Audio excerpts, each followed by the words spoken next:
I'm Connor Nixon. I'm a planetary scientist at NASA's Goddard Space Flight Center, and I study the atmospheric composition of the outer planets.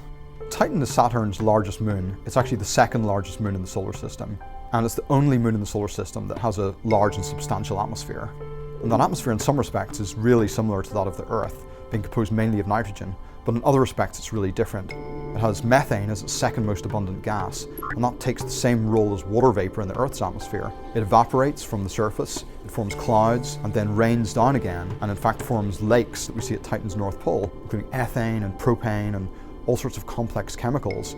We also see these vast dune fields at the equator, which are not made of silicates as they are on the Earth, but actually made of organic substances, essentially plastics, which have actually sedimented from the atmosphere and are being blown around into dune fields, the same as we'd see on a desert on the Earth. Back in 1980, when Voyager 1 flew by Titan and made the first close encounter with that moon, it discovered many new chemical species in the atmosphere.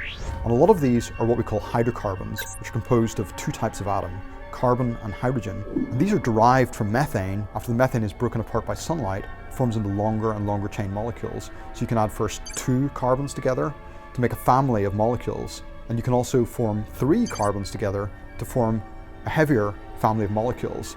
So it was actually very mysterious that Voyager only discovered the heaviest and lightest members of the three carbon family, but it didn't find the middle member of the family, propylene, that was missing.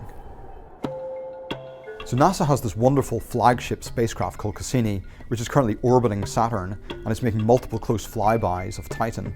Now in visible light, Titan appears quite bland and featureless, just like an orange globe, but Cassini has techniques to peer through that haze, including the composite infrared spectrometer, or CIRS, which can look at the heat coming from the atmosphere and split it apart into its different frequencies, and this forms a characteristic pattern of peaks, which give the characteristic signatures of different molecules. And through this we can detect which molecules are in the atmosphere. We see all the molecules that were previously discovered by Voyager.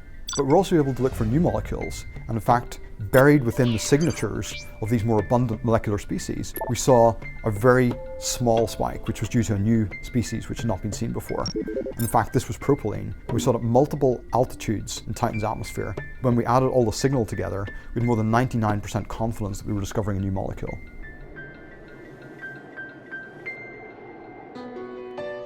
So this object I have right here, this is polypropylene.